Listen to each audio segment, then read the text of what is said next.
কৃষ্ণৰাম পুনৰ এটি নতুন ভিডিঅ'লৈ সকলো দৰ্শককে স্বাগতম জনাইছোঁ। আমি আমাৰ ছালখন ধুনীয়া কৰি ৰাখিবলৈ কেনেকুৱা ধৰণৰ খাদ্য খাব লাগে আৰু কেনেকৈ যতন ল'ব লাগে, এই দুটা বিষয় লৈ আজি আপোনালোকৰ মাজলৈ আহিছোঁ। অলপ ভিডিঅ'টো আৰম্ভ কৰোঁ। আমি আমাৰ ছালখন বহু বয়সলৈ ধুনীয়া কৰি ৰাখিব লাগে। প্ৰতিজন মানুহে মনে প্ৰাণে কামনা কৰে, কিন্তু বহু মানুহে ছালখন ধুনীয়া কৰি ৰখাৰ কাৰণে কেনেকুৱা ধৰণৰ খাদ্য খাব লাগে বা কেনেকৈ যতন ল'ব লাগে সেই বস্তুটো হয়তো নাজানে। যিবিলাকে জানে সেইসকলে গ্ৰহণ কৰি ধুনীয়া কৰি ৰাখে, আৰু যিবিলাকে নাজানে তেওঁলোকৰ ছালত বলি ৰেখা পৰে। গতিকে মই এই ভিডিঅ'ৰ যোগেৰে কিছু ছালৰ বিষয়ে জ্ঞান দিবলৈ বিচাৰিছোঁ। প্ৰয়োজনতকৈ কমকৈ খোৱা, প্ৰয়োজনীয় খাদ্য সঠিক পৰিমাণত নোখোৱা, হজমৰ গণ্ডগোল ইত্যাদি বিভিন্ন কাৰণত আমাৰ শৰীৰত পুষ্টিৰ অভাৱ হয়, আৰু শৰীৰত পুষ্টিৰ অভাৱ হ'লে এই প্ৰভাৱ আমাৰ ছালখনৰ ওপৰত পৰে। সেই গতিকে আমি সুষম আহাৰ গ্ৰহণ কৰি ছালখনৰ বয়স কমাই ৰাখি সুন্দৰ কৰি ৰাখিব পাৰোঁ। ছালখন সুন্দৰ কৰি ৰাখিবলৈ প্ৰতিদিনে আমি 10ৰ পৰা 12 গিলাচ পানী খাব লাগে। নেমু টেঙাৰ চৰ্বত, ডাব নাৰিকলৰ পানী, তৰমুজ, পকা অমিতা, মৌচুমী, সুমথিৰা, আঙুৰ, ষ্ট্ৰবেৰী, তিয়ঁহ ইত্যাদি ৰসাল ফল মূলবোৰ প্ৰচুৰ পৰিমাণে খাব লাগে। তেতিয়া আমাৰ ছালত বলি ৰেখা নপৰে আৰু বহু দিনলৈ সুন্দৰ হৈ থাকে। আমাৰ ছালখনৰ বাৰ্ধক্য কমাই ৰাখিবলৈ ভিটামিন চি যুক্ত খাদ্যৰ প্ৰয়োজন, যেনে নেমু, মধুৰিআম, আমলখি,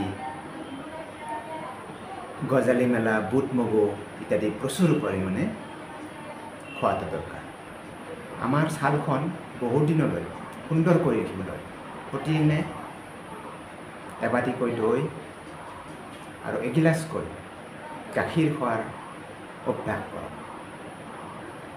প্ৰতিদিনে 400 IU ভিটামিন ই খাওক। আমাৰ ছালখনৰ বাৰ্ধক্যক ৰোধ কৰিবলৈ হ'লে প্ৰতিদিনে প্ৰচুৰ পৰিমাণে এণ্টি অক্সিডেণ্টযুক্ত খাদ্য খোৱাটো প্ৰয়োজন, যেনে মৌচুমী, সুমথিৰা, সেউজীয়া শাক পাচলি ইত্যাদি। আৰু লগতে আমাৰ খাদ্য তালিকাত প্ৰতিদিনে নহৰু সংযোজন কৰাটো খুবেই প্ৰয়োজন।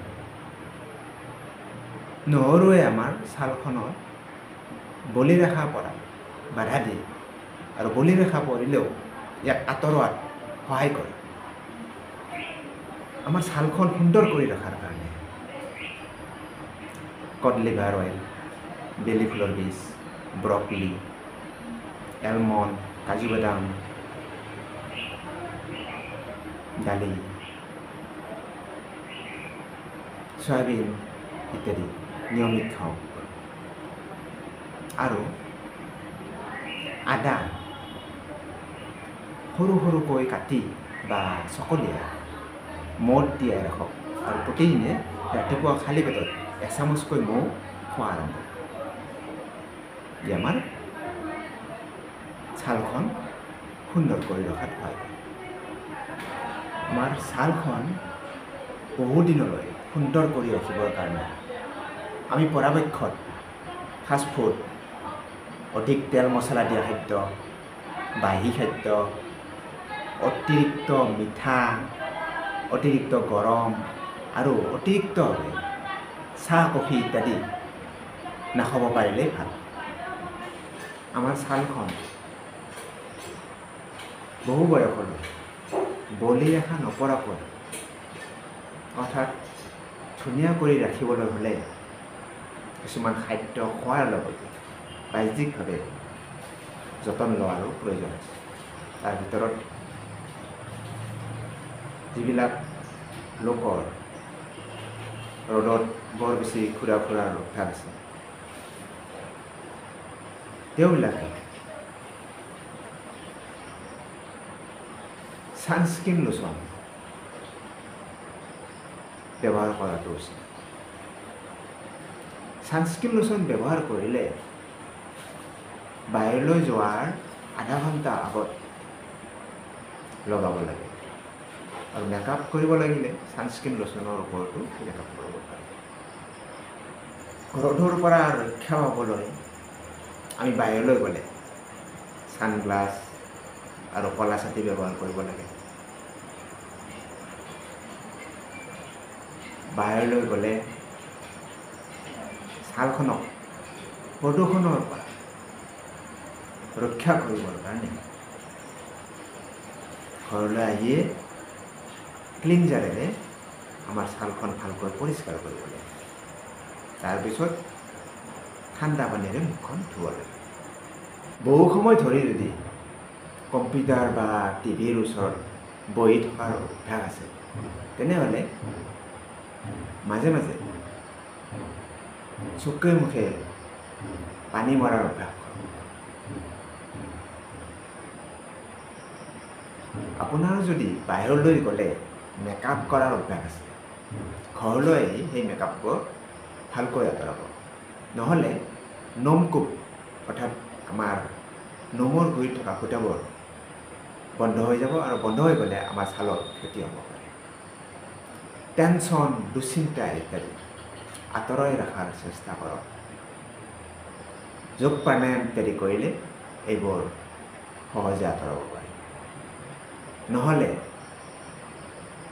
আমাৰ ছালত বয়সৰ চাপ সহজে পৰিব। গতিকে যোগ প্ৰাণায়াম ৰেগুলাৰ অভ্যাস কৰাৰ চেষ্টা কৰক। আজিলৈ ভিডিঅ'টি ইমানেই। যদি ভিডিঅ'টো ভাল পালে সকলোৱে শ্বেয়াৰ আৰু ছাবস্ক্ৰাইব কৰিবলৈ পাহৰি নাযাব। কৃষ্ণ।